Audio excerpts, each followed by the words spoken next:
Here are 5 essential Premiere Pro shortcuts. Number 1, Control or Command plus Z. This for undo.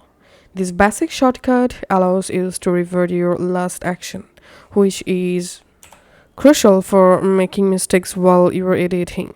Number 2, Control or Command plus Shift plus Z. This for redo.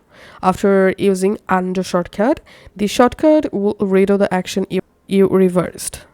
Number 3, Control or Command plus K. This is for add or edit.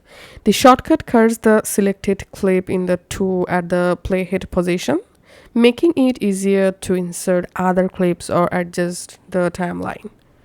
Number 4, Shift plus I, go to in, or Shift plus O for go to out.